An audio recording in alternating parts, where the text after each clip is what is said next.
Hello, đam chiao mo. Ai tôi tum video a chun stress, accent, athu kan zor ding. Stress hi khui tin ha, khui to ka ha, stress a ti mi kan zo asile. Khui to ka ha thumo ma sibi ka word ti mi chafang kom para athumo. Alphabet pakhata silawin chafang kom mi chafang kom chumi athumo chui chafang kom chu jang ha anei ti le chafang kom in syllable ti mi okhia anei chafang kom mo hi okhia an nei zat hi abongolo churonga ma sibi ka stress ka zurna dinga word chafang kom au matul chui chafang kom kha syllable okhia pe so anei ti kan zo tu chumi tika stress kha yang tin kan mangding ti mi kha kan thai ding syllable kha zona kan nei ding jang ti vek kin ha an then ti le khan pakhan na ka one syllable, two syllables, three syllables, four syllables tin vivo. Atlang between 5 tiang hi man tlang pi si atam big chu 3 tiang atam big chumi tlun kha chu tam tok chu silau asinan cha kan zona atlong kan kaina ka hin khui tiang ha tlang pi ti le 5 tiang churonga syllable panga anei asile okhia panga anei kan tongin okhia panga nei tinak se chui okhia panga kha yang thon ta thim se la ti le solfa kha vuak khat vuak ni vuak thum chumi thona bango okhia khia khat kha vuak khat se chumi ti ka chafang kom pakhatin okhia khat vuak khat lo nei ning khia ni nei ning khia thum nei ning khia li nei ning chui khia li ta thim na ka khia li nei por kha aza ten kha stress to tul mo ti mi kha kan zau vi ho kai thu khi chỉ diệt ha stress chỉ diệt ha kan zau pe ma si ka thu hi chi ni pakhat na ka weak stress thuk niam solfa ve asile khan do sang do niam vekin do niam ma thuk niam ka ti mi kha do niam chu simpan hi na ka strong stress ti chu thuk sang do sang ti na ma do sang asi kan zau hite pani kan zau asile okhia pani chin longa hi me weak stress le strong stress hi okhia pakhata an manglo okhia pani tlun longa aniam hi manatam lawi asang hi atel ring hi min sin kudu weak stress ti mi hi manatam law chafang kom syllable tam chin lawa ta chun law one syllable stress law two syllable strong stress long three syllables strong stress long chumi tlun kha strong stress weak stress apani nei apani long lawi pakhat long asinan one syllable law mo strong stress anei thu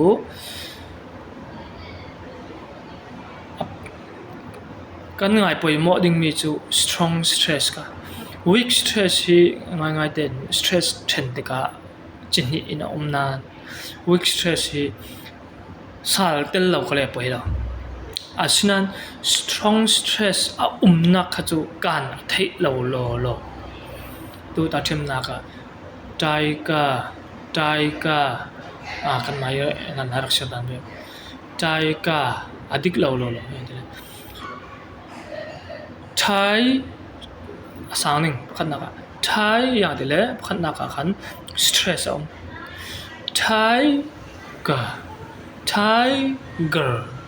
tiger British or monaman US or monaman asina o asan na de achun man ten stress na ka khan tu atul stress na chu strong stress selection sang tor teng ding weak stress na chu na dule na niam tor lo thei pung man ten na sal thei apoi lo timi kha kan thei ding atha asile kan fer hi ding e ta thumna kan zau ding mai speaker hi mirang chafang policy asang tu hi UK i an oswa dan chumna hi US poli an oswa dan si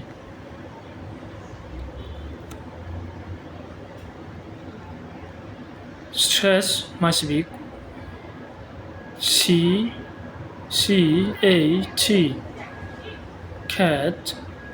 cat again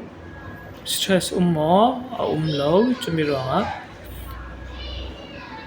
syllable pakata stress anei lo ti katina si patnina apple a p p l e apple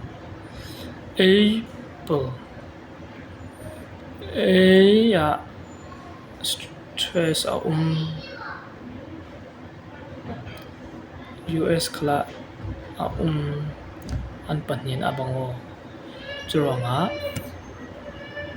stress na asmi a kha o asang teng tina apple anga to mo apple an mang ve en pathum na beautiful la mais bi ka US kala mais bi ka chumitika mais bi ka stress o kan sang ter din beautiful asilo ding e beautiful US asile kon sino lo ni cha beautiful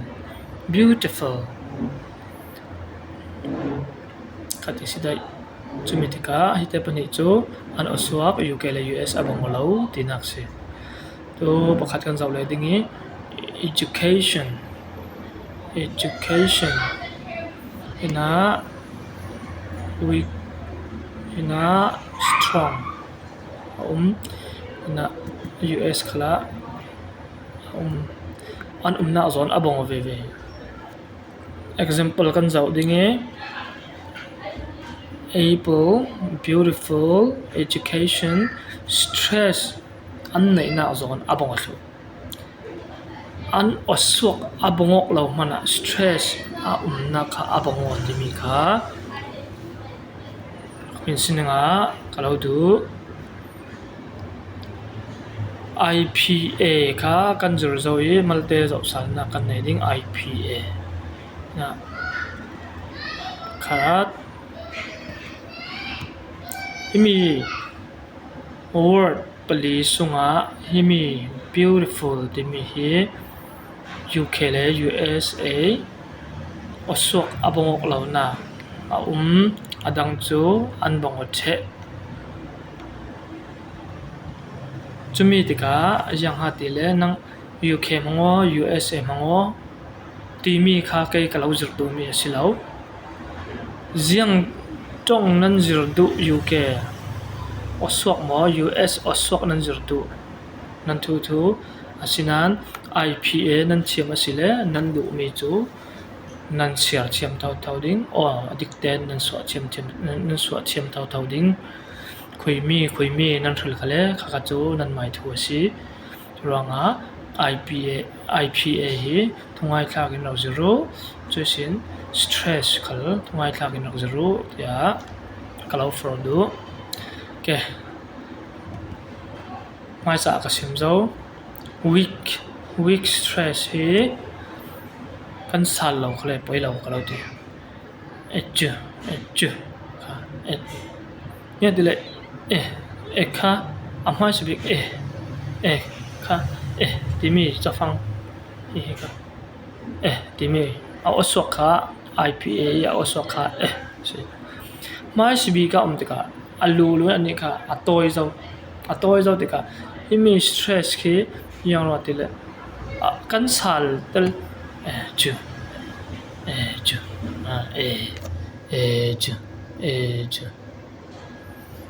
khati kan ti kher lo khale education tha ten asangin kan soma asia chun kan dik thau apoi lo ti mi khak lo sim du linguistic nazar ding cheng asilawi speaking rang asia chun imi weak stress hi na man chin chaw lo khla poi lo ti mi ka sim du mi si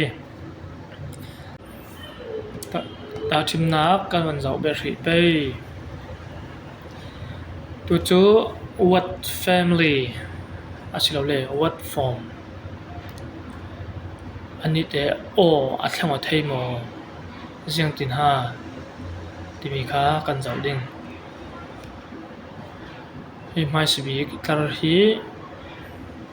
educate ti mi isin chafang athang re ro mi what form policy asung kwa ka te chu what family si educate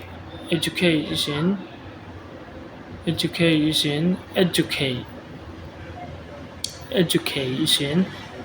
educated ti khati khan dang arong so ke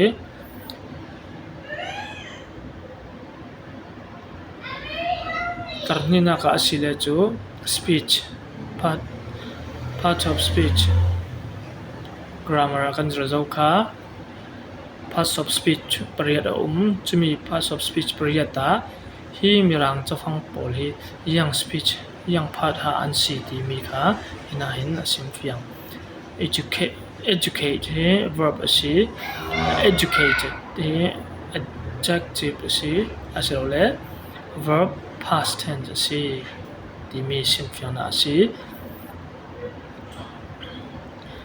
na chu meaning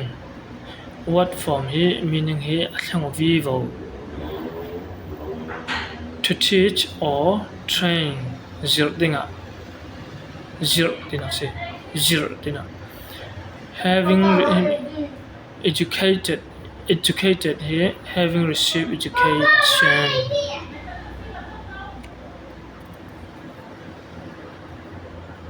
zir sinanai zir nga timi kha sem do na se chumi ronga asan khale awang dang bi bo achafang athang ovekin speech parts of speech athango meaning athango IPA BRE ti chu British tina ase BRE oswak pol khal achafang athang ovekin oswak khal athang vi vo ti kan mu thei IPA MAE timi hi American English tina ase ani khale oswak athang vi vo ti kan mu thei asile stress kan zau pe pakhan na ka mai sibi ka stress AME US kala abango panina kan zau pe mai sibi ke ve abango asungi chafang asulung alphabet tu kha kan zau khri loading thum nak bongo mai si ge ve o mai si educate ma ni na educatedนี่จะบีค่ะตัวนึงมั้ง educated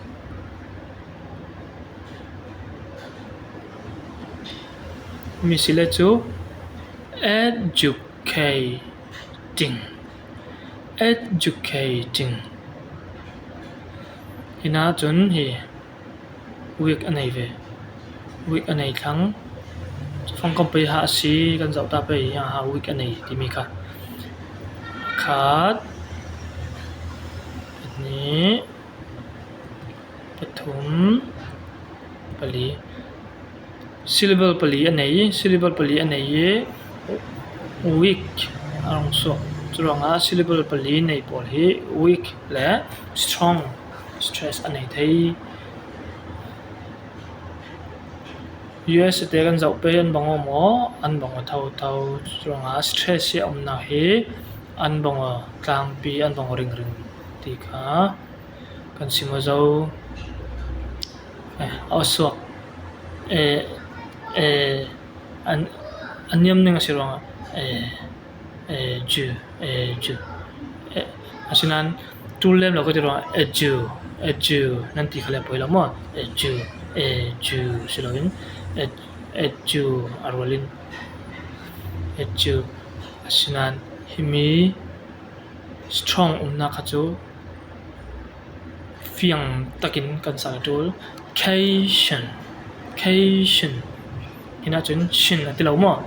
ชันอันชัน education ตัวนี้เด็กกันจะไปตัดทิ้งนะ weak อันไหน strong อันไหน US เด็กอันบอกว่ามั่ว weak อันไหน strong อันไหนอันบอกว่าเท่าอันนั้น stress อันนั้นโอเคอาศัยเลยจูกันมันเสียสิ่งไปจูไอ้นี่มีค่ากันสันติจุลงะ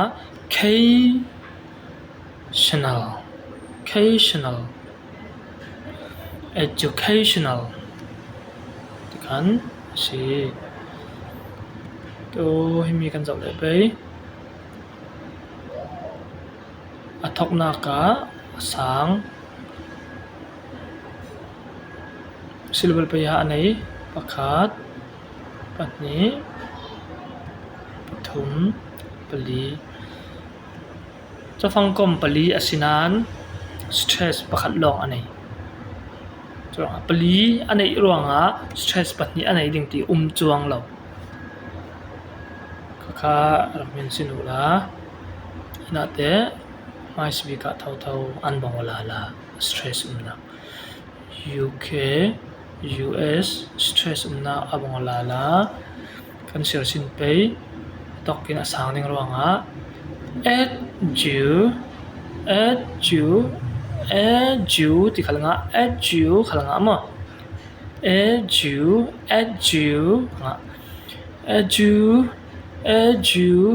เคจ้า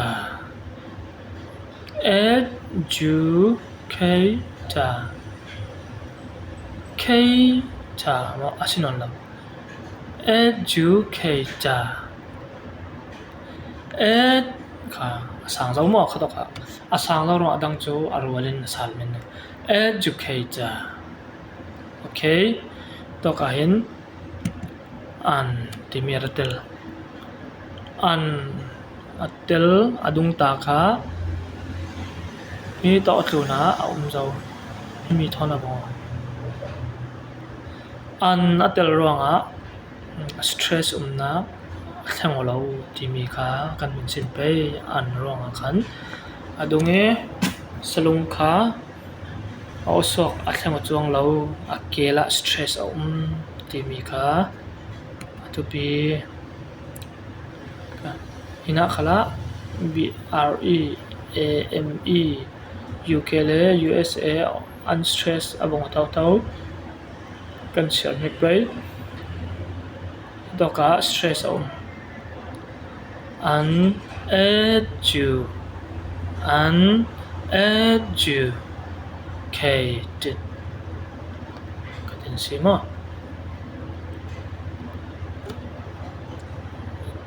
chumitika what family hi achafang athengok ruanga oswa khala thengo ve parts of speech khala thengo meaning khala thengo thei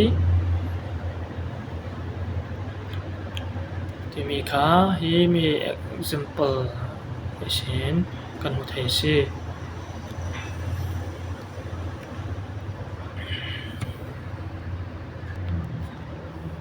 stress athuk hi zero long in atok lo hi practice tampi to adul ziaw no tile ani chu achangan asilo dika ka in kan osok kha ka in asok mi kan osok kha athupi ronga tampi kan zurtul nan umhun chawa nan mantika thei tokin atam thei bikin practice ringo kan practice tampo sile kan azal ding nan kan thiam chami kha practice kan to tam lo asile chu kan thleng thei lo ding timi kha ka sindu stress athuk chiam kan du len jiang ha tul jiang tin kan to bei word pol kha practice khui to ka stress timi kan zau ding chusin IPA oswak kha addicten kan salding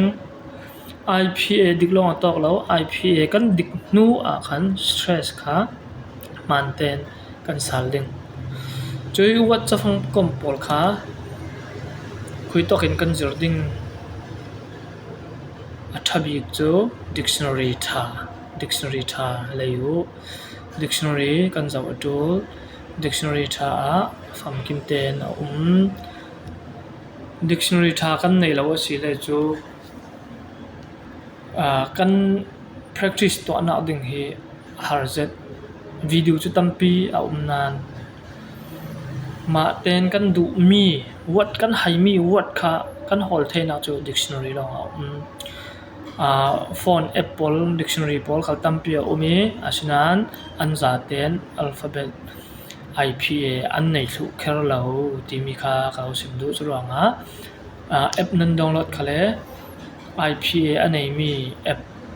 download tu chui dictionary tha sin jang hanan zur thai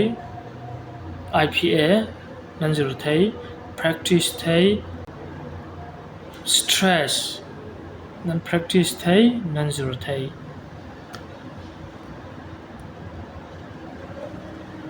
tuinu video wa chun IPA le stress kha ron then athai non loading jiang atile anni pani he then harzat mi ansi asinan a basic zirna ga chu komi zir chu anga lo chumiranga a basic chu to hitijun a basic jiang ansi ti kan thai thlang ding chumi ronga mai lam video ara lighting mi video a chun a chip chair dewin asidingi chule IPA le stress kha a kopin khan kan zir thlang ding timi kha kan sin ta du an nan zaten kalung oi